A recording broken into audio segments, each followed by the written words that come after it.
Welcome to the hottest real estate topics on the planet, keeping you up to date with all the creative ways to buy and sell real estate without bank qualifying, so anyone can build real income starting today. Here is another great show with Dealmaker Bill and Pete the Rookie.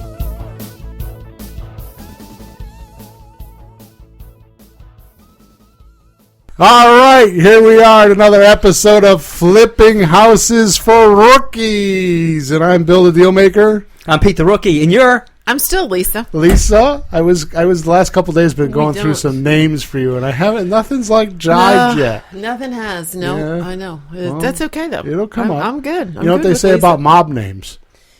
Oh, I don't want a mob name. I'm already Italian. Lisa's like, am I in the mob? So Lisa, yes, I have a little special event today. Oh, good. I want you to help me. Can you sing? I want to sing. Wow. I can't either, but I'm going to sing. I believe that I sing very good in the car by myself. Okay. No one agrees with me. But you know when this I tune. Get people in. You know this tune, so I want you to help me, okay? All right. Because guess what today is? Thirsty Thursday. Oh, it's your birthday?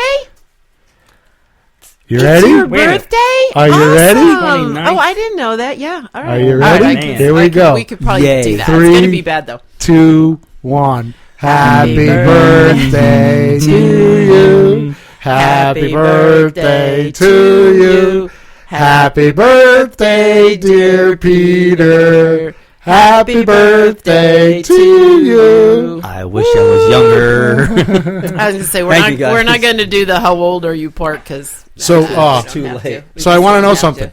When you hit 40, what did you do? A 26-year lease option? maybe a 27 year 27 year lease. Yeah, 3 more years. Oh, 3 more years. And I'm out. You could do owner financing. Hey, wait, 3 more years. You'll You'll find me on an island, on a beach somewhere. Period. Question is, will you be ambulance or will you be horizontal? It doesn't matter. Did you buy something while you were there? Oh, Lisa asked a big question. Did you buy something on the island? No, I talked to some interesting people who are very savvy. They just got hit with a hurricane, so stuff is going for a song. Yeah, well, they get hit with hurricanes a lot. So. Yeah, this is one of the worser ones. Yeah. Yep. Good. So your trip to Bahamas was good. Tell us in a couple minutes what it was like, because I mean, come on, we've been hearing you about going to Bahama for what, a year now, Lisa? I mean, it's been in I haven't known you for a year, but podcast and meetups and since the last time I was radio there. shows. Since the last time you were there. Yeah. Since the last time you were there, there you go. So was it good? You're tan. Oh, hell yeah. Yeah. I do that easily. Yeah. Yeah, it was nice. The place itself is a beautiful resort. It's marble floors everywhere. It's not really high end, but it's marble floors, marble this. It's really nice. Big suite, room, kitchen. Okay. Pete, we don't want to hear about all that stuff. No. What were you drinking? What were we drinking? Bahama Mamas. Bahama Mamas. They flowed. They flowed. They flowed. You're saying that by about lunchtime they just seemed to go down? No, I don't start that early. No, I got a long day. A long day. Wait, you don't start with bloodies and breakfast? No, I'm not going to conk out at 11:30, be sleeping at the pool. I'm out there on boats. I'm out there snorkeling. I'm out there drinking. Oh, no, I'm driving around. You have to endure 12, 14 hours. I'm making the rounds. You know one of the coolest things I saw? Go back to Pirates of the Caribbean. I think the second one where the captain's heart is in the chest and they're on this huge beach and it just goes on and on. It doesn't even look real, like it's photoshopped. I went to that beach, Gold Rock Beach. There's nothing there. Absolutely nothing. You walk a half a mile to get to there's beach, right? But there's no buildings. There's a little thing across the street, a little park with a thing you go walking around. But there's put a resort there, but there's just too much wild but it's beautiful. It just goes on and on, just like in the movie, for real. Nice. Yeah. Well, they're probably keeping it for open space. There's a huge mangrove in front of it between the streets, so you can't touch that. Right. So they can't build anything. So I don't know. So that's nice. It's the other end of the island. So now that you had 3 weeks off, are you ready to go back to work? 3 weeks? It's been like 6 days. No. The week before you didn't do shit. Then you went away, and now a week later you haven't done anything. You're cutting the grass and visiting your mom, and this has nothing to do with real estate. We can't do post-vacation harassment. We gotta let him glow for a minute. Okay. Just go and see. It's my birthday too. And Come it's on. his birthday. Lisa, and I brought Lisa the steak. And I brought you presents. Presents. Oh. Are they as good as the presents Emma brought me Well, this why morning? are you giving? Did you see those on the table when you came in? Caramel brownies. Oh, she told me she's going to make them. We decided that we're taking Tuesday off because it's 4th of July. Right? Yeah. So we're having a picnic at the house. So she said she wanted to bring dessert. So I said to her, "What are you going to bring?" She said, "Caramel brownies." I said, I think we should do a test run. Just so you can make sure you get it right at the big event. You conned her again. No, and she said, I got to go to the grocery store. I'm not going to do that. And then she came in this morning, and there they were on the table. You got to test. My boyfriend's family's in love with them, so I brought half a batch here and left half a batch there. See, now I got it. This is the story of my life. See, this is what happens when they grow up, Pete. You only get half of things. You only get half of half things. Their time, half the other half. stuff. The other half somebody else is getting. But oh yeah, by the way, mine is the second half. but the presents don't cut down. You have to get full presents. No. And Pete, just so you know, Jesse wished you a very happy birthday. Oh, thank you, Jess. Yeah. Hey, Jesse's with us. Hey, Jess, you know what to do. Lisa will tell you what to do. Hearts. Wow faces. Wow faces. Some hearts. She did give some hearts. Hearts. Because she's so sweet. Is there birthday candles? Give some birthday candles. No? Oh, boy. No birthday candle emojis? Come on Facebook? By the way, I didn't finish my retort for your little semi-rant there. Who has the appointment for Saturday? Who's got like a lease option for you to go look at in July? Who's got that? We have an appointment on Saturday? Yeah, I just have to pick a time. It's open. Ready to go. When are you going to put it on my calendar? Confirm it. As soon as I was planning on taking the day off. You don't get the day off. I was thinking that we have a problem. You're getting Tuesday off. That's all you get. Is that the guy that you told me you called? Yeah, good. Yeah. I signed him over to you. We'll work that out. He was new. There was somebody else that we'll have to talk, but there was an older one that I thought you said you were calling, so I signed to you. But. Well, we'll work that out. All right, let's let everybody know what show we're on, huh? Tell us what show we're on. We're on episode number 56. How old are you? Not 56. Used to be 56. Yeah, well, 11 years ago. All right, enough of that. There's birthday jokes all day today. Too much ways to figure out poor Pete's age. Yeah, Pete. Let him have his birthday and be happy. Oh, come on. Are you girlying this up again? Yes. Okay. Yeah. I was born before there was rock music. Oh, here we go. There's no rock music. I thought you were and I going to came say anyway. before there were rocks. I was like, dude, you're not helping at all. Well, that's another story. But now think about that. I was born. I'm a rock guitar player, and when I was born, there was no rock music anywhere. Nice. I watched it all happen before my very eyes. Wow. Starting with American Bandstand, which I hated. I was like 10, 11, 12. I hated that stuff. Shoomalanga Bang Bang. No thanks. But I caught on. Shoomalanga Bang Bang.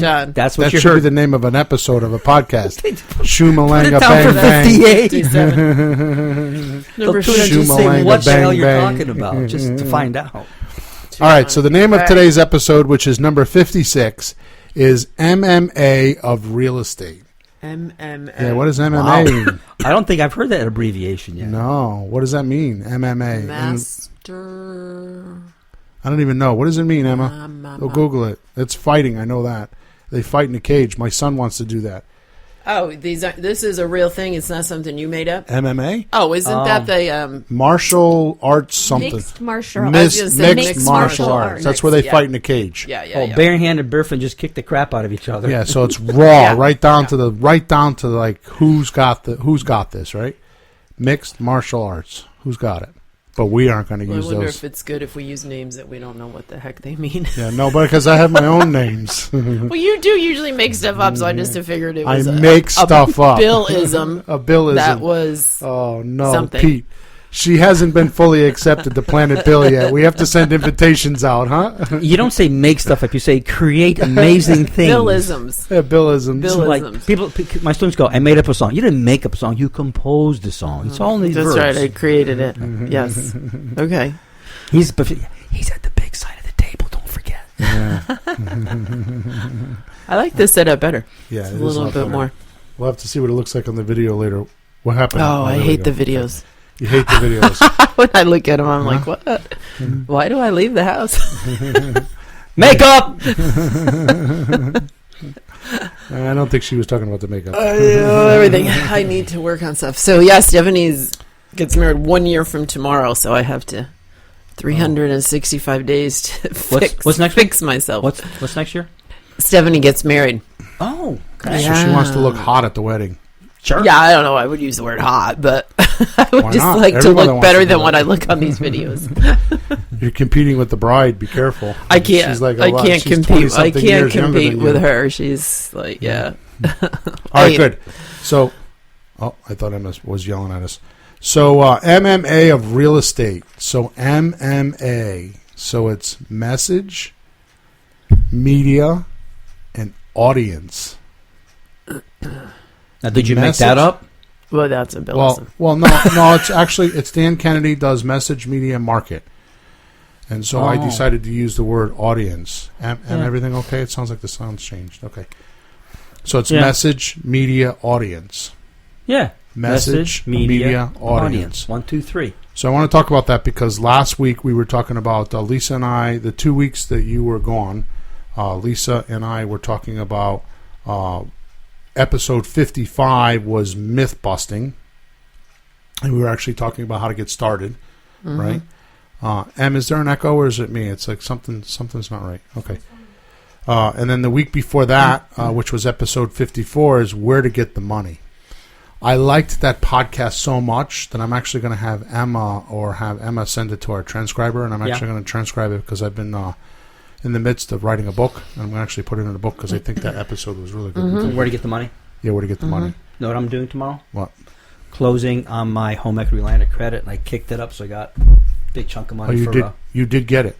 Yeah. Oh, I didn't realize that. Yeah, closing tomorrow, and so I have like $50,000 sitting there for rental. Yep. Good. If I want it. Yeah. My own money. Yeah. No, I did that right away. It's good. Yeah. Good. All right. So, what I want to talk about today is, I have mega attention on the sound because it sounds like we're like in a room and it's echoing. It's like sounds perfectly fine. It doesn't to me. Okay. All right. Good. So, MMA is market, message, market, and audience. Okay, and the reason why I'm talking about this is because I'm taking a different stab at criteria, terms, and networking. Okay. Except this is, so when you're doing that, that's like your internal team. So your criteria, what are you going to buy? What terms are you going to buy it on? And what networker is going to support you to actually get that thing closed? Your team. Your team. Okay. Right? So, that's on the internal side. But when you're out looking for properties, how do you find them? Right? And that's the big thing. It seems like in all my emails and everything, it seems like there's a rash of how do you find properties. I mean, even you're saying that, like how do you find properties, right? And I'm kind of on a tangent in my own mind because we've been using some of our basic strategies because you've been doing acquisition calls for me, and I'm not happy with it. I mean, we need to do another mailing today, but I'm not happy with it. The responses that I used to get are less than they used to be. We're still getting responses and we're still doing well, but I don't like the fact that I can send out a couple hundred letters and we don't get 40% response. We're not getting that. Yeah, no, we don't. What do we get? Like 6 or 7 per mailing. It's not really too much. No, it's like 10 or 12, but it's still fairly low compared to what it was doing. Yeah. And then you've been putting out signs, and the signs, I mean, it all still works, but I just feel like there's a new cutting edge way to do it. So I've been really working through that in my mind. I've been on the phone with Philip. I called Philip last night from Texas, my buddy from Texas. And we started talking about it. I told him that I wanted to kind of work things out with him, and because he does what I do in Texas. Yeah. And he's a good terminal to talk to. So what's he finding? Is he having the same situation out there that you? Yeah, he was complaining about the same thing. He says it seems like right now he's doing a lot of rehab retails. Huh. And I think that's just the way it is right now. To be honest with you, it occurred to me the other day that the banks are the HUD properties that have been, everybody was talking about being pent up, I believe are being released. Oh. There's a lot of HUD property right now. Okay. There is a lot of, I mean, especially in my towns. I mean, Hamden alone, Hamden, Connecticut has a ton of them. Right. You know, I mean, almost every week there's 3 or 4 that come on the market. Well, I wanted to ask you something because I've seen some posts, mostly from the realtor in town that I know, and he's putting some posts up that there's not a lot of houses on the market right now, and they're not building too many because of about 3 or 4 different factors. That it's hard for builders to get money, to get loans, to get materials. It's all worse. So they're not as excited to build new homes, and he's thinking that there's less available homes in the market. I wanted to see what you thought about that. They've been saying that for 20 years. Huh? They do say that all the time. They've been saying that for 20 years, right? Yeah. Well, I was wondering if that made any sense, because what you're saying, that there's less response. Maybe there is less, but they've just been saying that. Yeah. Honestly, I think what it is, and this is a good segue for what I actually want to talk about. I think the new president has made a difference. Mm-hmm.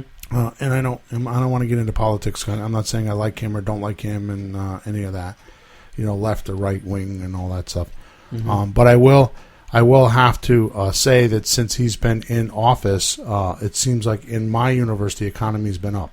Mm-hmm. Not cash. Cash hasn't gone up, but the economy has gone up. Mm-hmm. At least people are attempting to do business. It seems like it has smoothened out. No, I've talked to business owners, and a good friend of mine, her brother has a factory in December. It just went boom. They don't know why. It just went boom. It just opened up and things happen. Other business owners, just easier to do business, less trouble, less regulations, whatever. Right.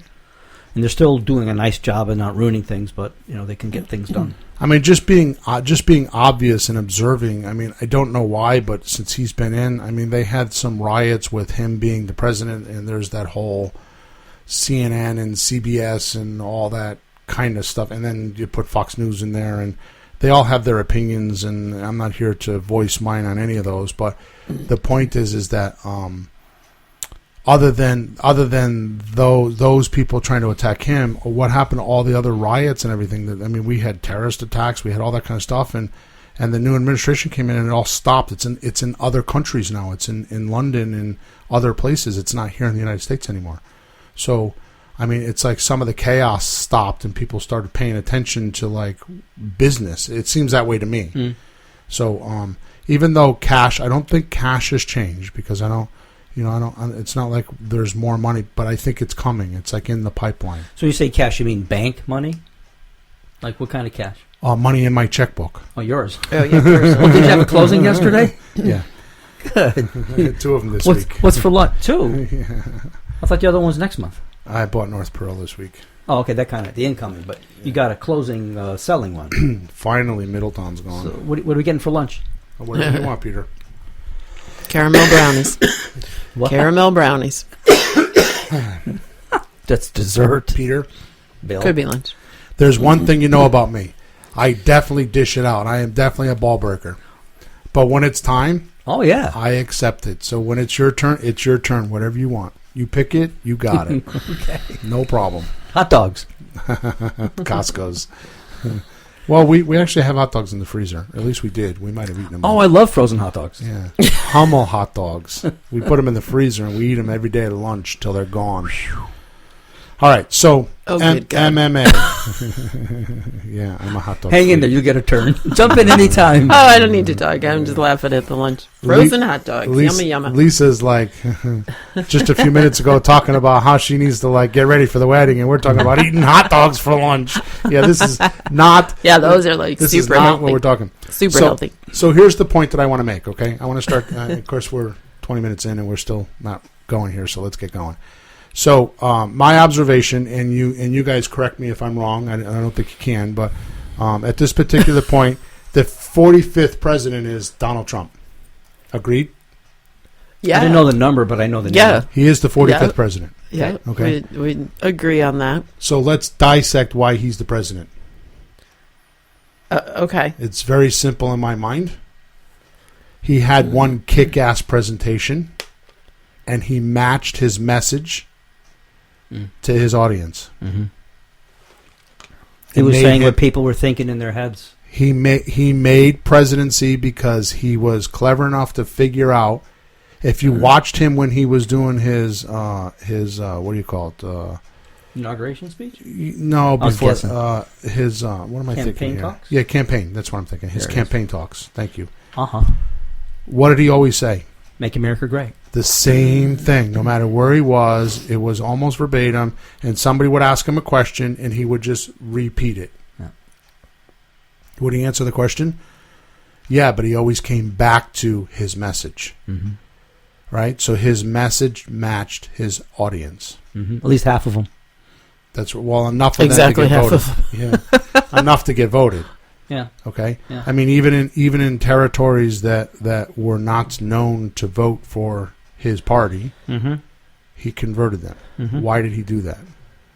Because he had a kick-ass presentation that matched what the audience was thinking. Okay, that's my take on it. You guys have any? I mean, I don't want to get into politics, but is it clear enough? Is it fair enough to say that? I mean, I think all politicians have messages. So, I mean, I would say that yes, he had a message. Yep. Okay, so yeah, but they say the same message every time. Like, we need to change. We need to. Yeah. The last guy said we need to change, and you're going to say it, and it doesn't change. So they don't like that typical, the correct thing to say, right or wrong. It's just they keep hearing the same message. It starts becoming inconsequential. Just so to mean anything. That brings me to my next point: is the message believable? I mean, he was believable. Yeah. So like you're saying, a lot of politicians have messages, but quite honestly, I think, and I'm just on my own planet over here, okay? That's why we're sitting over here. Planet Bill. Planet Bill. So I think that most politicians are disaffected from society. They don't know what we go through. They have no idea the troubles that we have. So they have a message because a campaign manager told them this is what it is. I don't know that they really believe it. I don't know if they really sincerely care. I mean, because they're trying to fill their pockets. That's my take on it. Okay? I think what made Trump different is the guy's the president of the United States and he's not receiving any income. He's there, honestly, on a volunteer basis. And again, I'm not pitching for the guy or not pitching for the guy. My point is, and there's arguments. There are a lot of arguments. Is he qualified to be a president? I don't know. I can't make that decision. I'm not smart enough for that. Okay? But I do know this. His message matched his audience, and they believed it. Yep. And it put him in office. It put him in the White House. Okay? So what I want to talk about today is I want to take that correlation. So if you get that analogy, that's exactly what happens when you buy houses, right? Because one thing that I do know, and I have seen it, and I have actually done it in other businesses, not this business. Well, I have done it in this business, is one presentation could make a company rich. If you have one message and one presentation and it matches your audience, it will make you rich. So we're definitely in the profound pool today because I want to stop dancing around the marketing thing because I'm getting questions on how do I find these properties. Yeah, and this is how I do it. Now, I'm trying to give you years worth of study, years worth of reading, years worth of experience, hundreds of thousands of dollars worth of testing, and a 30-minute or 45-minute show. I don't know if I could do that, but the theory, the mindset is powerful. Because if you think about it, what is the definition of marketing, or when does marketing happen? Not the definition, but when does marketing happen? To me, marketing happens all the way from when I originally send you a letter all the way to me selling your house. I mean, the marketing, it changes its perspective. It's the way you look at it, but it's the whole system. So you're constantly marketing. Right. Well, that whole time you're trying to reach the person and make sure what they want is what you're offering. Right. Right. So it doesn't really. I'm thinking, when is that? I couldn't put it because it's the whole process. Yeah. If you lose them, if you say the wrong thing somewhere along the line, that's right. They over. Turn. Boom, bang. Because we're not buying houses usually with just the money. Right. Except for some of the HUD properties you do. And it's just get the right number. But when you're working with a person in their house, it's not the number, it's the whole story. Right. That's what makes us different. Right. That's why we have to actually talk to someone. Right. Right. So the point that I want to make is that you're 100% correct because you're talking to someone. All right. Now, the best way, the absolute best way to learn this, absolutely, positively, 1,000% best way to learn this, is to fall victim of one of the problems yourself. Go into foreclosure and find out what. I'm not saying do this. I'm just saying. I was going to say, we're not recommending this. We're not recommending it. I think it's just like get yourself in that mindset. No, but my point is if you fall into foreclosure, you're going to know what it's like to be that person you're talking to. Right. If you're getting a divorce and have a piece of property and know what it's like to go through. I'm not telling you to go do this, but when you fall prey to one of these problems, then you'll have a whole different perspective on what your client's going through. So now when you start talking to them, you get it. Yeah. Right? Which I personally think that's what happened with Trump. I mean, Trump, he was an American, and he had, I mean, a lot of people, you know, I don't want to tell this story because it's very personal to me, but one of the things I learned early on in life was that having too much is just as bad as not having enough. Okay? So somebody like Trump that has a lot of money, he has as many, if not more, problems than somebody that doesn't have money. Right? Because he's trying to hang on to it and everybody's trying to get it. And until you've been in that position, you don't understand that. Right? Mm-hmm. So all my point is that I feel like he was a true American. He really does believe in this country. I believe he's been wanting to be president for a long time, so he's cultivated his whole life to be this way. Mm-hmm. And just all that, to me, are strengths because he had a long-term plan, and he worked it. You know, yeah. But the point is he did it with a presentation. One presentation. He became president with one presentation. So when you sit in front of somebody and you know what to say to them and how to say that. I mean, we talked about in past shows, what is a script? A script is working out what you're going to say before you say it. Mm-hmm. Right? So we have that. We use our own presentation, right, which we don't talk about much because up until recently I have been selling it. And if you're interested in the presentation, then you can send me an email at info@flippinghouses.club, and I will. It's not on the internet. There's no sales page. There's nothing because I don't want it floating around. But if you send me an email at info@flippinghouses.club, then we can chat about it. But the point is that we have an exact presentation. Now, Pete, you've been in the house. How does the presentation work? It's crazy. Crazy because people don't think what's happening when they're really going to sell a house. You say, I'm going to sell the house. And they ask for a big number, and they just hope to see what happens. And that's not what happens. Something happens. You should know ahead. When you go on a trip, you don't just say, hop in the car. You plan everything. So what's going to happen there? What's it going to cost? How's it wind up in the end? Mm-hmm. And they don't know that until the end in the lawyer's office, and they found out how much they're going to make and how things really work. So when you explain this in a half an hour or more, they're just dumbfounded. Right. First they think you're pretty smart. Well, you've only done it once or twice with me, so I don't. Yeah, I'm not sure that you've seen the full effect of it with the client. I mean, I've seen you see it happen. But. Right, we've seen it, but I do think it does a good job of laying out kind of the point where you're going to get to multiple options. I don't think people really understand that they have multiple options, and I think that lays that out pretty good, and then you can gets them conversing, and then you start to figure out what their problem is, and then you kind of can refine the multiple options that you'll talk to them about. So I do think it has good ability to lead you to that point. Right. And gets them to understand it too. Right. It puts them in a frame of mind where they understand what we're talking about. Right. We're on the same page. We're going to try to talk to them and they know what we're talking about. You have to get to the point where they see. It takes a while for us to learn the 7 methods, the 7 offers, and all this stuff. You try and do that in a half an hour. So just see the big picture so they can at least see what their slice of that might be. Right, so, exactly. Right. So, and they start to think of things differently than I'm just going to get cash. Yeah. Or it could, they could get cash, but they start to how much? Yeah. How you really how much and what are other options. So I think it's good for that.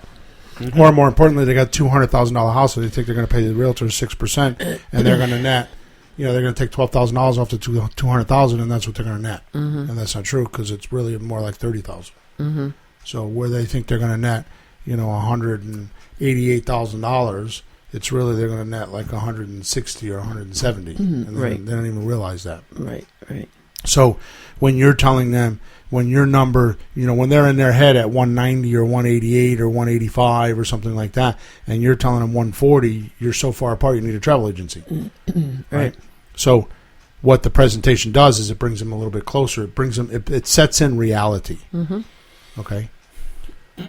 The reason why I'm talking about the presentation at this point is because if you reverse engineer it, once you sit in the house and you understand the presentation and the scripting that's done with the presentation, okay, and knowing when it's time to make the offer, because there's an exact time to make the offer, and if you make the offer at the wrong time, you won't buy the house, or the likelihood of you buying the house will go way down. Okay, so the timing is important. All I'm saying at this particular point is if you do enough of those presentations, which you have, Peter, a few, the marketing then gets real easy because now you know what your audience wants and needs. So now if you notice, the marketing makes a lot more sense to you when we do the marketing. I don't know if you noticed that, but I want you to notice it, that the marketing will be a lot easier because now you know what the end user in the house wants. Right? So you're going to sit in enough presentations and hear enough of that pain or that problem that they have. Right? So one of the things that I do know is if you don't find what somebody's pain is, you know, or their ruin, what's ruining them, or their what do they have all their attention on, right? You won't close them. You just need to make an offer. I mean, I got a student right now. We've been working on a house. First of all, the student is trying to make it a $300,000 house because he's trying to help her, the client. It's really a $270,000 house. So it took us a couple weeks to come to that. But the point is that I made an offer to her, and she was like, "Oh, I wanted $20,000 more money." It's now a month later, and we're going back in the house because now all of a sudden now we're down to, what are you going to do with the money? So he, meaning the student, has had a few conversations with her, with my guidance, of course, and that's important. That's where if you and I'm not trying to get anybody to do this with me, but because I don't know if I can take any more, but that's where mentoring comes in. You know, having a mentor to help you with that language, because the language is everything. The way you present it is everything. I mean, if that wasn't the case, then Tom Cruise and Clooney. I'm not good with actors and actresses. Give me some actresses. Actresses? Yeah. Like Julia Roberts. Julia Roberts, the first one I think of. Yeah. They would not have all the money they made. Yeah. They would not have all their money made if they came off script. So if they're some of the richest people on the planet and they're doing it with scripts, which, by the way, a script is a pre-thought of way of saying something before you say it or before you deliver it, right? And then, so the script, if the actress or the actor is on the movie screen, it's more than just the words. It's how they present it and how they believe in it and how they make it alive. They animate it. That's everything. They make it believable. It's believable. Yeah. Because that was your second point, believable. Right. Yeah. So that has to happen. So in this particular case, what happens is we kind of got through the social veneer. Now we're going back because she's like, well, she wants. I mean, I think we offered her like 170 or something like that. So now we're going back because she's like, he opened the conversation up with, well, she wants more money. Well, we can give you more money if we get something. He doesn't say that to her, but the object is that if I got to go borrow $170,000 at 9% money, how much is that? So that's the extra money we can borrow. We can give her, right? So what's 170 times 9%? Probably 17 grand, 15,000 probably. No, there's 15.3. Yeah, right. So 15.3. On top of the 170, she said she wanted another 20 grand. We're not that far apart. But she has to give me terms. Right? So in this particular case, I'm going to be looking for a 12-month term so I can go in, I can renovate the house, have her hold paper. I don't need all the money. I don't need the whole 170. Yeah. So probably what's going to happen is we'll probably give her 50 and then borrow 30,000 for the renovation. So I'll probably borrow 80 or 90. Right? So she gets some money up front. Yeah, because she wants to buy the son. Now, this is what I'm talking about. She wants to buy the son a mobile home, which is 20 grand. And then she wants to do something else. Oh, she's got taxes. I think $15,000 or $18,000 in taxes. So we figured, I don't know the exact numbers off the top of my head, but it was around 50 grand. Yep. So if we give her enough money to handle the son, the daughter needs an apartment, so we'll probably give her like a security deposit or give her a few $1,000s for the daughter to get moved in and get going. Oh, because they live in the house. There's 9 of them living in the house. Oh, jeez. Yeah, It's a there's 9 of them. flop house. Yeah, it's a grandmother. So we put 2 It's in the a big mobile flop home, house. 3 in the apartment house. Yeah, exactly. Oh boy, It's a big house. buy some tents. Yeah, totally. What she needs to do is buy some spaceships. Send them into space. Because these kids are ringing her out, but she doesn't know that. I hope she doesn't listen to the podcast. Boom. I hope a lot of people don't listen. We've gone political. We've gone like... So, all I'm saying is that the presentation got us to that point. I mean, it's got to be real, right? So, but how many people would think to ask, so what are you doing with the money? Right. Oh, you can't ask that. Why not? Ask them. Right. Maybe you can help them that way. Right. Maybe you can come up with a better solution than they're trying to do. Ask them. Right. Don't be polite. Be helpful. Right. Look what we did with Margaret when we bought the house in Newington. Yeah. What are you going to do with the money? Nothing. Oh, okay. Well, how about if we give you more? What do you mean? Right. We gave her $8,900 more, which we would have given to a private lender anyways. Yep. And she financed the house for us. 12 months. Mm-hmm. And then we scrounged around. We borrowed a little bit of money. We put the rest on credit cards and Home Depot cards and credit lines, and we just kind of scrounged around and did $27,000 worth of renovation. Mm-hmm. But we made $28,000 or 20 whatever, 27, 28, 29 grand. Yeah. And it only took us 3.5 months. Mm-hmm. Right? Yeah, we really didn't have that much money going in. No. No, because she financed it. Because we like Ron LeGrand says, we flopped our lips. Yeah, I love that strategy. Yeah. So let's just get this straight. I want you to know that I want a lot of appointments right now. I definitely want a lot of appointments. Okay. But neither of you asked me why I want a lot of appointments. We figured you want to buy and sell houses. No, I actually want to find myself a riding lawnmower. You want what? So you want to find myself a riding lawnmower? Oh, I had one in East Hartford last year. I didn't get that one though. Too bad. Did you see they put that house on the market? Did you see there's Which one? that house that you've been looking at? Yeah. They put a sign out. I know. Yeah. Finally, they got a realtor. I know. We've been chasing that house you've been chasing it for over a year. No, my student lives 3 houses down. Said, Pete, they got a realtor. Said, good luck with that. Yeah. Now who's going to buy it? Right. Well, we'll see. We should go look at it sometime. All right. Just to see what's going on, because in 6 months that house is not going to be sold. No. It's not. And then they're going to be like, now what do we do? Well, first thing we should do is type the address in Google and see what they're selling it for. Yeah. I'd be curious to hear that number. Mm-hmm. Because I know what we offered them. Mm-hmm. But I want a lawnmower. Okay. You want to find a house that comes with a lawnmower? He wants to go in the backyard, open the shed, la la, and there's a riding tractor there. Yes. Half the shit that's in my garage, like the shovels and rakes and all this stuff, some of the furniture in my house, I got when I bought a house because I just included it in the deal. Oh, that's funny. I was Bill, going to look up that What if you address. found a nice big, self-propelled mower that you could walk behind? That's okay. I don't plan on using it.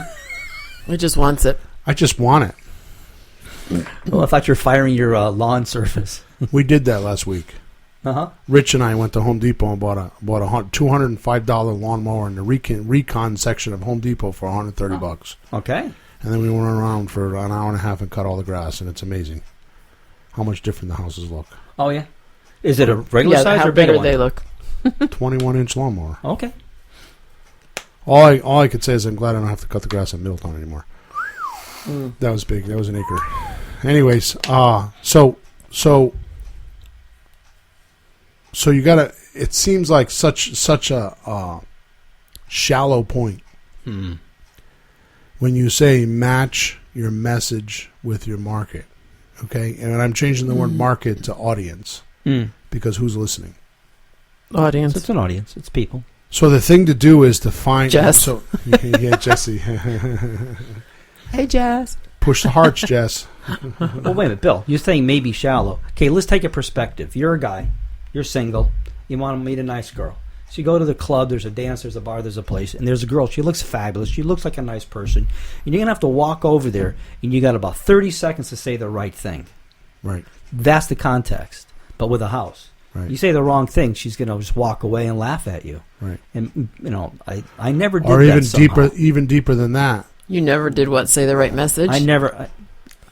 Neither do I never had 99.999%. I never had to approach women. I was going to say 99.999% of the men don't say the right message. I can tell you that. Pete is trying to tell us that women came to him; he didn't have to go to them. That was the I've always been on stage. I'm sorry. Here we go.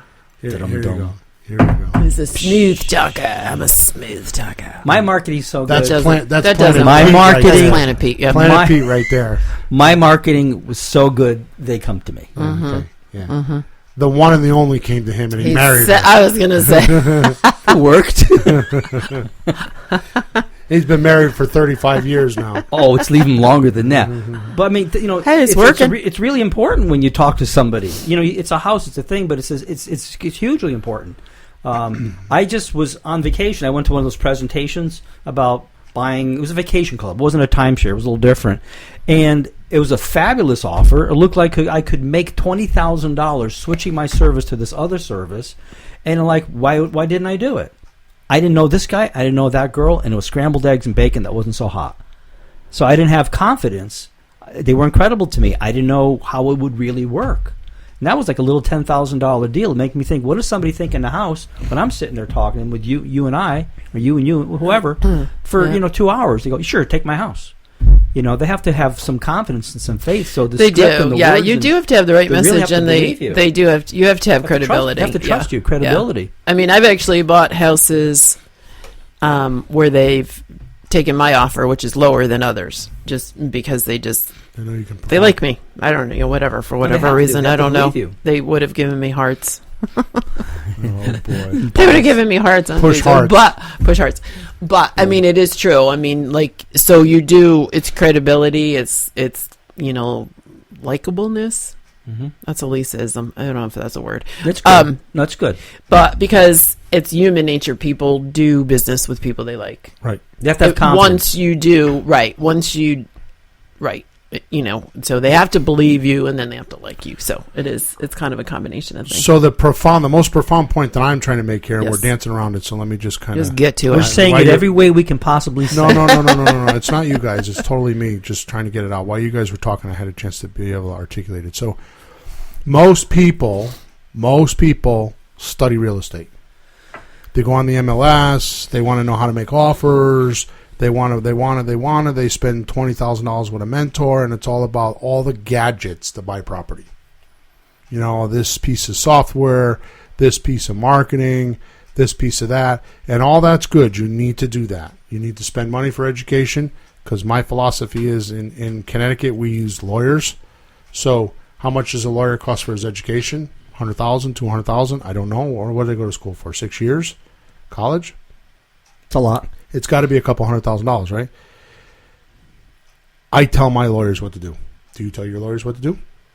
I do. Yeah. I mean, at the end of the day... I mean, they give advice, but we talk back and They're forth telling you how to stay out of trouble is Mm-hmm. what they're telling you. That's the advice. But at the end of the day, you're telling them what to do. They can't structure a deal. They do not. Right. They don't know how. You give them blank documents, they go, woo, and they wig out. Yeah. They don't know what to do. They will not read blank documents. Like blank spaces. Oh, blank spaces. You mean not filled in, you mean? Right. I mean, they won't even, my lawyer won't even read anything that there's not a buyer or seller's name on there. Oh. Mine reads the blank ones to, make changes and, but, once it's done, then we put names. Yeah. Right. So the point that I'm making is that you do need to have education. I mean. You do. You have to know what you're doing, right? You have to know what you're doing. Yep. So I don't want to discredit that. But I do believe that for the working man, that you could do a lease option deal or a slot deal and make $5,000 or $3,000 or $8,000 or $10,000 and invest it in your real estate. So I believe you could do it as you go. Mm-hmm. That's our philosophy. That's my philosophy. I do believe you could do it as you go. Mm-hmm. It might take a little longer without a mentor and trying to do it on your own, but you could do it. Okay? Yeah, that beats not doing it all, which I did for 20 years. Right.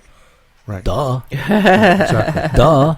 Exactly. And I read the book I don't have money for a lawyer. Right. Yeah. I don't have money for the market. I don't have money for that. Well, last week we talked about doing it without money. So yeah, but because that's the truth. Everyone believes they need to have a bucket of money to start doing this. And so here's my point. My point is they spend all this time studying houses. They go on the MLS and they go look at these properties and they get contractors. Here's a property at 75 North Street, which I just looked at. and they'll go look at it, and they'll get drag contractors in there, and they'll do this, and they'll do that, and they'll spend all this time working on the house. But the house isn't going to sell them the property. The house is not going to sign the documents. What you need to do is you need to work on the people. So if it was me starting over again, and you don't need to do this because we've done this for, I mean, my experience has done this, and I'm not bragging about that. It's just that spending all that money, we learn certain things. You need to study people. Mm-hmm. What you need to do is study who is your ideal client, who is the ideal prospect, who are you going after, who is that person, and then study that person. Figure out what grocery store they go to. Figure out what magazine they read. Figure out what social media they use. Figure out what websites they're going to look at, and get in the message they're already having get in the conversation they're already having in their head. And once you understand that, in the marketing world, we call that an avatar. Get an avatar. Your avatar is who is your perfect client, and study that perfect client. And then once you do that, then your criteria, your terms, and your network will come together. But if you study that person that you want to do business with, that your best client who will sell you your best deal, right? Then from there it just blossoms. Then all of a sudden the marketing becomes easy. Then all of a sudden the presentation becomes easy. How you talk to people. And what I was trying to make the point before with you, Peter, is you've done enough presentations that when you're in the house and you're talking to enough people. You got to talk to dozens of people, by the way. You have to do presentations with dozens of people before you would get this. All of a sudden, you'll notice that doing the prospect-suspect form becomes so much easier. Because you've had enough experience in the house that you'll ask the correct questions. Yep. The questions, everybody thinks I'm smart at all this. I'm not. I'm just a dumbass. I mean, I'm not trying. I mean that in a good way, because I just do my system. I just do what works. I don't have to think about it. Yeah, you're not looking for a magic pill, magic bullet. I just do what works. You just do the steps. It doesn't work sometimes, then it hits. It doesn't work sometimes, then it hits. Now, I've already done all the research and all the study and all that, so I just do what I tell you guys. So it's become simple. For me, it's become simple. The hardest part I have is keeping you guys on the system. Well, I just did my first call in a few weeks because we'll be going to Texas, the week between, going to Bahamas. See, Lisa? See? Yeah. Just a minute ago. No, I was only gone 6 days. I just did my first call in a few weeks. Yeah, I just got back, and you hung yourself. Wait, I'm 1 for 1. I can't help you now. I'm 2 for 2. I can no longer help you. I'm 2 for 2. That's my point is that you were gone for more than 6 days. Yeah, my point is I'm good on phones, but this is important to me that it works. So you get not nervous, but you get a little bit I'll call him in a minute, But as soon as the guy answers the phone, it was a breeze because I just started talking with him. And I asked the questions so why do you want to sell the property? Do you have other houses? How many do you have? Oh, really? Myrtle Beach? No kidding. You own the winter? Cool. And you come back up here? That's nice. So why did you sell the last one? Oh, your son's not up here anymore. He's not helping you. And your wife died 4 years ago. And how old are you? 79 and a half. So why do you want to sell this one? Oh, I see. Oh, I understand. I'm getting close. I might not have it because I think I have it. And he goes, Pete, you missed it because I'm not going far enough to really get it. Right. But I'm already knowing in my head. I'm asking the right questions on the phone because I've been in houses. I know how it has to end, so I might as well start my procedure just to find out what's. Yeah, why are you selling the house? What's going on? I'm 79 and a half. And well, what happens? What are you afraid of? You might get sick or something, or what are you afraid of? Well, at 80 years old, tax ramifications change. You have to start taking money back. Did you know that? No. Tell me, explain. At 80 years old, you have to start taking money back. Money back from what? From taxes, like any kind of protected... Investments? Yeah, like IRAs, and you have to start taking money back. That's 70. 70 and a half. No, it's 82. Because it just happened to my father-in-law. He just told me, he just gave me extra... Mine is 70. He just gave me extra money. Well, he just turned 80, and it happens again at 80. Well, they may change the amounts. You may have to take out more, but it starts at 70 and a half. Yeah, only a certain amount can happen. But as the older you get, the least you can protect. They take less and less to protect. He just took money out because he just gave it to me. It wasn't much, but he gave it to me. He's like, I got this extra money. Can you use it? I'm like, yeah. Yeah. But my point is, you're right. When you know the whole scenario, you know how it ends. You know how you should start more correctly. So it's just easier for me to make a phone call to somebody and talk to them. So the important point that I want to make here is, because we've been talking the last couple of weeks, Lisa and I were talking about getting started, and we talked about this in great length last week. The best thing to do is to find a slot deal, a sandwich lease option transaction. Mm-hmm. Okay, find a lease option deal, find an option deal, and just work those deals, because there's no money and no risk, but it gets you into the house to do this practice. Right? Yeah. You use the presentation pack and you practice, because you need to practice. Well, first thing is, you should practice on your friends and family, not on your prospects. Mm-hmm. Okay? Like you did something very clever when you started, Peter, which we did in the past, but you figured it out. You did it without me telling you. When you decided to do the prospect suspect form, you went onto a for sale by owner site and just started calling people, practicing the prospect suspect form. Sure. Right? So you can get the prospect suspect form if you're on Facebook. Is it on Facebook, Emma? No? Okay. Emma doesn't want to talk on the mic. So it's where is it? On podcast? Okay. So go to flippinghouses.club/podcast. Mm-hmm. And the prospect suspect form is there. So just go to flippinghouses.club/podcast, and on the right hand side, the prospect suspect form is there. So go get the prospect suspect form. Find a for sale by owner. All you have to do is type in FSBO. That's the nickname FSBO. For sale by owner. For sale by owner. Go to Craigslist. Craigslist, any place. They're all out there. Which you should do anyway. It's like a good lead source. Right. Yeah. I mean, it is. It's not only practice. It's a good. No, you might accidentally get one. I'd made 3 Yeah. phone calls. Lady goes, "Come on, see my house," and I looked at my list my real marketing list, and she was on the list. It was a fluke. Yeah. And he came up 2 days later. We looked at the house. It was like 10 days in. It didn't buy it, but I was in, starting to practice. It was fabulous. Yeah. So what I'm saying is that if you do enough, you do for sale by owners. If you talk to enough people and you use the prospect suspect script, okay, and there's a little bit more to it, but if you at least start with that, okay, you'll get used to talking to people. And when you get used to talking to people, and like you say, you start hearing some of the things that they have, you'll soon figure out who your avatar is. Like, for example, my avatar, my most perfect deal is a free and clear house where they give me 100% financing, principal-only payments for 10 years. I love those deals. Mm-hmm. They are monster deals. Mm-hmm. They make hundreds of thousands of dollars. How many of those a year I get? Just a few if I'm lucky. But I don't need a lot. Mm-hmm.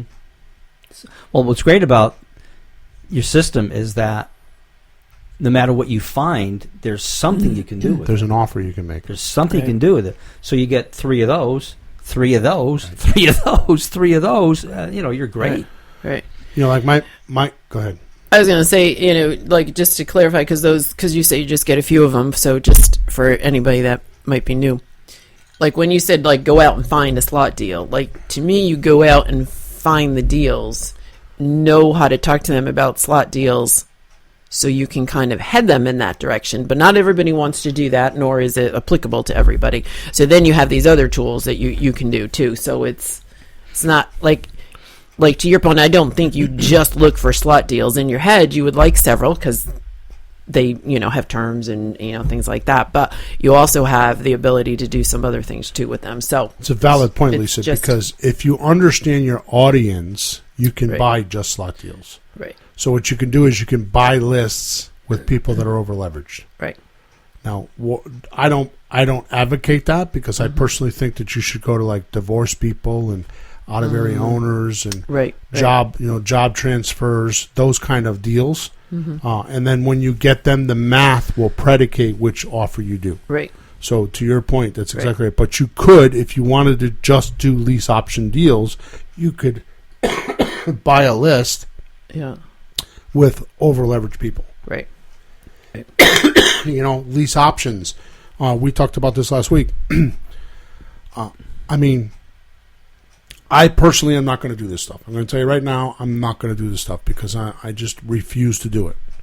But there's no reason in the world that anybody listening to this podcast right now can't go pick up a damn newspaper. And I'm going to tell you, the penny pinchers, like the little... Yep, the local town ones. Town ones that get circulated around, those are the best. Yep. Go through there and look for people that are renting properties. And call them up and say, hey, I saw you have a property for rent. Would you consider selling it with an option, renting with an option? And if they say yes, go do a presentation. That doesn't cost anything. Right. That costs nothing. You are then in the business. Right. That is your MMA. That's your message to media audience. Mm-hmm. Right? Did I say that right? That's your message, media, and audience. Yep. That's all three right there. I wish I knew that 20 years ago Right? when I kept backing off from doing this. Right. Because I ran into it like a year and a half ago at a presentation. Oh, there's a way I could do this. And that's when I found you again. Hey, but I wish I knew that 20 years ago. So there's no reason for anybody. Found you again. Yeah, he's found me again. I've been reborn. He said the right words at a bar. He found you again. There you go, yeah. Evidently the first 30 seconds worked for me. He was like, hey. Oh, hey, I did call Bill over a year ago. I said the right thing because he said yes. So somehow the right words came out of my mouth. And we're all famous now. That's right. Now you're all famous. Infamous. Fan. Which means not famous. Fan base of famous, Jess and Emma. So, do we have other people? Anthony's on. Oh, hey, Anthony. hey, Anthony. So, there is no reason, just in today's podcast alone, just go to flippinghouses.club/podcast, download the Prospect Suspect Forum, call for sale by owners, call people that are renting properties, however you find them on Craigslist, on websites. There is no way that there is not somebody renting property. Right. Especially accidental landlords. I mean, there's a lot of accidental landlords. Yeah. An accidental landlord is somebody that couldn't sell their house. Their expired listings. They couldn't sell the house. They wanted to move on, and they just wanted debt relief. Mm-hmm. Debt relief means that they wanted to move on to their new house or their new job or wherever. They just want somebody paying the mortgage so they can move on. Right. That's debt relief. Debt relief is not desperate like foreclosure. In my head, debt relief is I just want somebody to take over my payments. Yep. And you find that person. Right? That's a message, market, audience match. Right. Right. I just mailed my first check on the condo to purchase that. And that's exactly what this guy was doing. Yep. He didn't want to be a landlord anymore. So I just sent off my first check. Yep. Right. Yep. Yeah, so how long have you owned that? You've owned that for 3 months, and you just Since sent April. your first... Yeah, since April. Since April, yeah. And you just sent your first mortgage check. Yeah. So you bought a condo, a free and clear condo, with literally no money down. It cost you $1,900 for closing because we decided to do that. Yeah. But it was $1,900 for closing, and the guy gave you 3 months to make your first payment, and you got a tenant in there. You've been collecting money for 3 months, and you just sent your first money. Yeah, and I break even. Yeah. And then build equity, and then make some money and build equity. So it's fine. So it's a long-term situation. Yeah, And it's nice to know that I own something that's sitting there that's growing. You got a $75,000 condo pulling you $538 profit per month. Some cash, some equity. Yeah. Yep. And I got it for 50. For 50. 49.6. Yep. That's right. Yep. So, but it can be done. So those are my best deals. So I personally like the owner financing. I like the subject twos, and then lease options. Now, lately I've been doing a lot of rehabs. So the only reason why I do a rehab is because I want cash. I donated a bunch of money. I want to handle some bills. You know, my wife's away. It's expensive, so I just want money. Yeah, but doesn't it make sense to have at least 1 or 2 or 3 of those going, and then a lease option here, and a little bit of everything. So you have a big chunk of money, cash flow, big chunk of money. Well, I think it is important to diversify, because if you just do one thing, as markets change, flips, you may not find them, or lease options, you may not find them, or we do quite a few holds, for rental incomes, so it's good to have balance, because the whole industry is kind of there's fluxes to it. Right. Like when you have houses, you're not bringing in money. When they sell, you bring them in. You got to buy more. So the gauge is it's diversify, like just anything. The gauge is money now, money monthly, money later. Yep. So that's the gauge. Doesn't mean that you can't do one deal that's just one of them. But if you could do all. a deal that's all 3, that's even better. Yeah. So the more of those you have, the better the deal is. And which, by the way, a lot of those Money Now, Money Monthly, Money Later, a lot of those are terms deals over 12 months. They're over 12-month deals. So it's pretty cool. All right, so we kind of bounced around quite a bit today. Happy birthday, Peter. Thanks, guys. Happy birthday. There you go. To you. And birthday. I hope we made our message today that, really, really understanding your audience and really connecting with them, and really, if you're going to spend any time, and I don't mean a year or two doing that, if you're going to analyze anything, it should be your audience. Who's going to listen to you? Because, there's a lot of messages and there's a lot of marketing out there.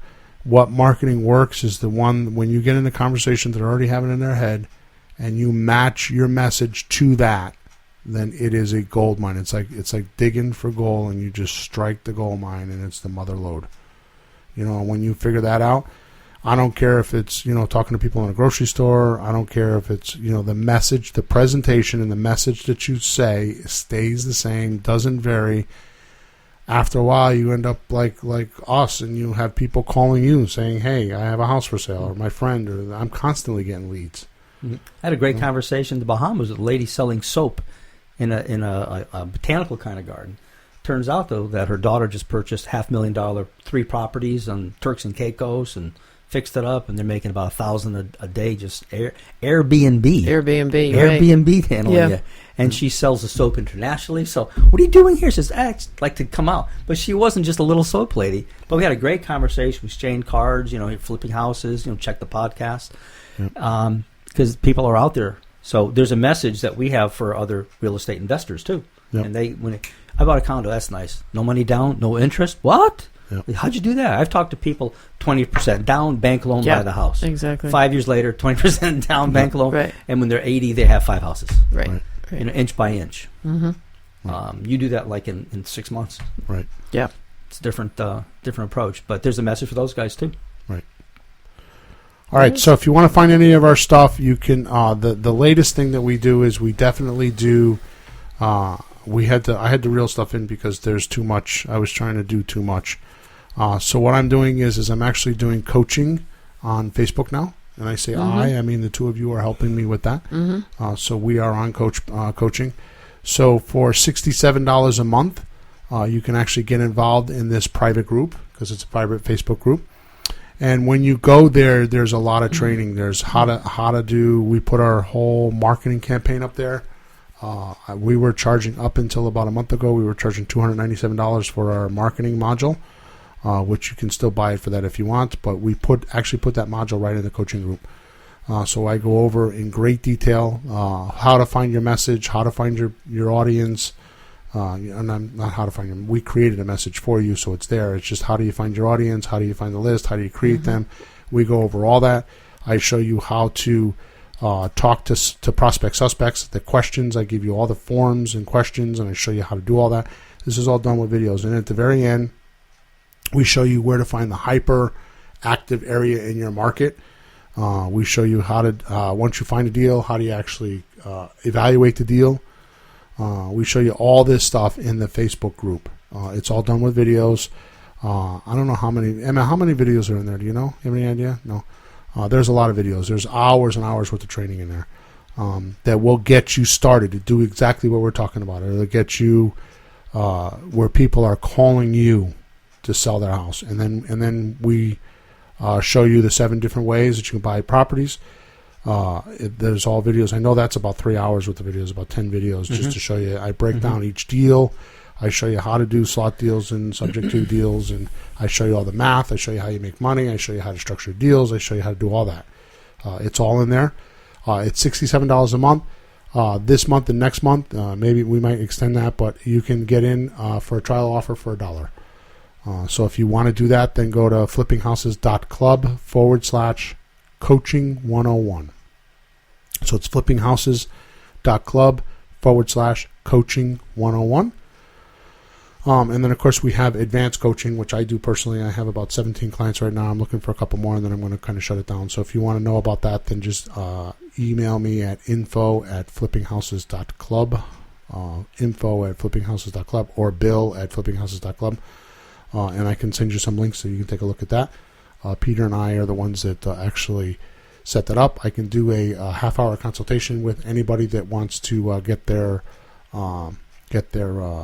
flipping houses business started. I would gladly spend a half an hour or maybe a little bit more with somebody to help them with that. And if we can match up and get help one another, then we'll do that. If we can't, then we can just part as friends. Okay? Mm-hmm. So that's it. We're over and out. Next week is going to be a fun show. I've already got it marked in the book. So it's going to be a fun show. So please join us. I can't read it, can you? No, we're not supposed to know. It says, I don't know. Amateurs make no money. That's the name of next week's show. I'll buy that. It's out of the bag now. Well, by definition, a professional is one who makes money. Yeah. So that's actually completely accurate. Yes, completely exactly. accurate. So Amateurs. We're going to talk about that next week. Even though next week is a holiday week, we will be here. So you can catch us on Facebook. For those of you that are listening to the podcast, if you go to Facebook and go to Flipping Houses for Rookies and like our page, just go to Flipping Houses for Rookie and like our page. What will happen is when we start doing the live streams, you will get a notice saying that we're live streaming and you can join us. Like this morning, I don't know how many people we have joining us, but we have probably dozens of people that join us. And they can watch us. We actually do this live, and you can actually ask questions. If you have questions that you want to ask, then you can go to Flipping Houses for Rookies in Facebook, and we live stream on Thursday mornings, Eastern Standard Time, 9:30 to 10:30, and you can catch us there. Okay? And lastly, if you're going to Flipping Houses for Rookies .club/podcast, there is an iTunes button there. Please go there and give us a good review, and let other people know that we're there. Give us, or you don't have to give us a good review. Just give us a review. If you want to give us a bad one too, then that's fine. I don't want that, but hearts. Yeah, if you're on Facebook, send hearts. Not on Lisa. YouTube, but but go give us a review on YouTube. If you go to flippinghouses.club/podcast. It's iTunes. I said YouTube. Okay, Emma says I said YouTube, which I probably did. So iTunes, just go to iTunes and give us some sort of a review so we can get ranked. I think right now we're ranked number 5 or number 6 podcast under education. Mm-hmm. So it's because of the reviews we get and the people that we have supporting us. So thank you for all that. And until next week, over and out. We're going to jump on over into the Coaching 101 group because right after this we have a post podcast.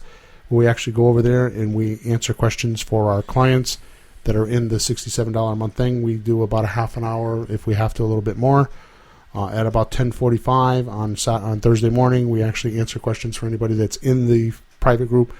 We can anything you want to ask us, we're there, and we're there for a half an hour and 45 minutes. Okay, so we're going to jump over there next. So if you're not part of the Coaching 101 group, go to flippinghouses.club/Coaching 101, and you can check it out. Okay? Yeah. Over and out. We'll see you guys next week. Happy 4th of July. Yep, that's right. Have a good holiday. Yay. For those of you in the United States, because we have people that are in Australia. Yeah, well, they can just celebrate. There you go. Yay, America. I would celebrate their holidays. There you go. We celebrate anything. We celebrate anything, right? We're like, yay. All right, over and out. See you next week. Thanks for tuning in to the hottest real estate topics on the planet with Bill and Pete. If you want to continue learning how to buy and sell real estate without money or credit, head over to flippinghouses.club for some cutting-edge real estate wealth tools. Or contact us at info@flippinghouses.club.